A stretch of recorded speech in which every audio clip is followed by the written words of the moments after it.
It's the largest technology conference for educators in the state of Florida, and we're here at FETC, next on Science Rocks.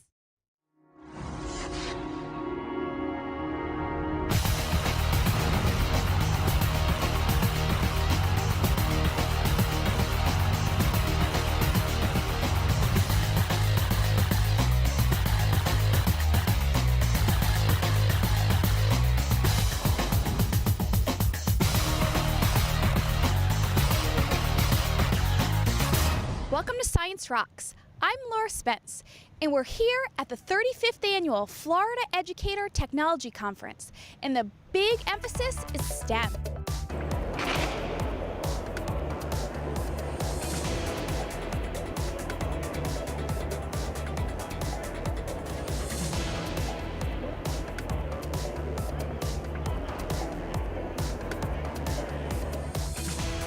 We see it all around the conference.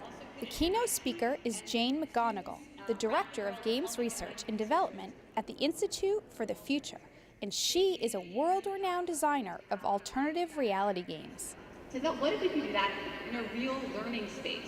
You know, what would that look like? What could we achieve? So I had the opportunity to test this theory with the New York Public Library, who asked if I could help them create a game to celebrate their centennial anniversary. Obviously, that's not most people. And so many of the sessions are centered on STEM education. This is the largest education technology conference on the East Coast. More than 9,000 educators, administrators, and technologists are attending from all 50 states and 40 different countries from around the world. Oh my God, this is amazing. Look at this. As well as the necessary skills needed to succeed. From excellence, And the conference showcases the STEM Excellence Awards, featuring the 9 schools selected as finalists for innovation in the fields of STEM education. The Mast Academy in South Florida is a partnership charter school with FIU in the study of maritime science technology. They win first place in the high school division.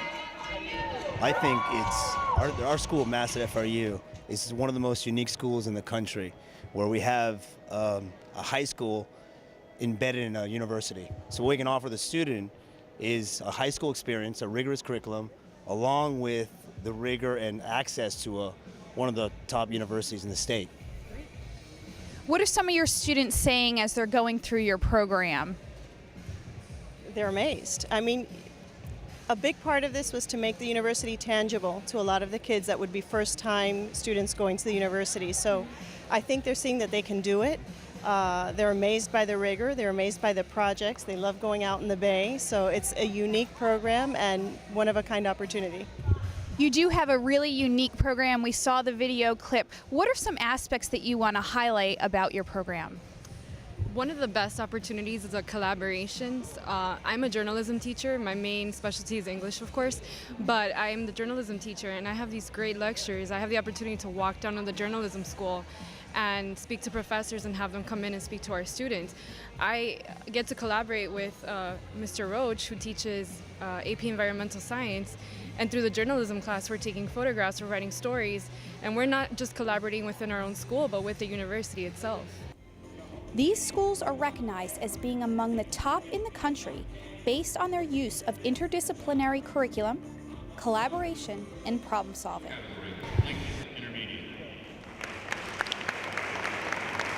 So our approach really was to take a STEM idea and connect it across the entire curriculum. So we chose the Omnivore's Dilemma book by Michael Fullen, and we split it out. The literacy teachers, social studies teachers, science teachers, and math teachers all took a component of it. And then in addition to that, we also brought in our music teacher and our art teacher. So we really put an A into the STEM and really are doing a STEAM approach. Yep. How do you collaborate as all different disciplines to make STEAM happen for your school? We got a week this summer to plan together as the whole entire 6th grade. And we meet once a month, and we work together every Tuesday as a data team to plan our curriculum to make sure it's interdisciplinary. And what makes your program so unique? It stood out to many of us here, but for viewers that aren't here. I think our ability to work together, and we're all on the same page and are excited about it. All right, well, good afternoon. My name is Tom Novotny, and I'm the principal at Lincoln Intermediate School out of Mason City, Iowa. And after the awards program, all 10 finalists give a presentation about their STEM programs at the FETC Exhibit Hall Demo Classroom. The best learning environment for that group of kids. You know, there has to be a certain level of fun factor that's involved in what we do with children today, and this is right down their alley. A lot of times we just use technology to replace things. We use it to replace textbooks, use it to replace overhead projectors, document cameras. This is a real opportunity for students to leverage their technology in ways that have never happened before. And while we are in the exhibit hall, we are bombarded with the many different new technologies and devices that showcase innovation in the classroom. More than 500 different companies in all, including Pitsco, a market innovator in robotics, and a product we use in our after-school STEM academies. Clayton, why is it so important for Pitsco to be here during the FETC conference? Got it. Well, Pitsco, we're all about STEM education, hands-on, minds-on. So anything you see within this booth, whether it be Tetrax Prime, 3D printing, solar cars, anything in this booth, we love engaging kids with their hands to turn on their minds. So that's why we're here. In Pinellas County, we have over 152 STEM academies, and we're using a lot of your products. When you're developing products for this company, what do you keep in the forefront in product development? Got it. Well, that's a very good question. We engage teachers to actually help us develop products. Hey, what are you seeing in the classrooms that's working? How do we incorporate that into proprietary products that we build and actually manufacture in our own building? So getting news from the field, i.e. kids, that's very important to us. And so we have a lot of things that we're looking at behind you. Do you want to talk about one in particular? Well, this guy right here, he's not turned on. He's getting a little bit of a charge. But this is Mr. Robot. He has actually traveled with Sam I Am of the Black Eyed Peas, met Ryan Seacrest, been all over the world. This guy comes assembled, or you can have your kids assemble this as a build. So again, engaging kids to understand engineering. You'll see this guy throughout the show. He'll light up and start shaking hands here after a while. So, Mr. Robot. It's interfacing with the NXT. That is correct. Yep. Can you explain that a little bit? Yep. Well, you can actually program him to do certain tasks, so to speak.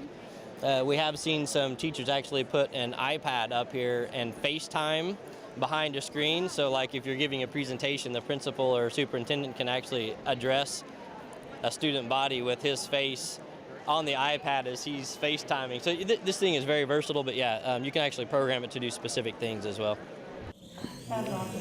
And later in the conference, I attend a Pitsco workshop that shows us the ins and outs of their new Tetrax Prime robot, which we roll out at our STEM Parent Nights in March. We had all kinds of fun putting them together and then sending them loose on the test track.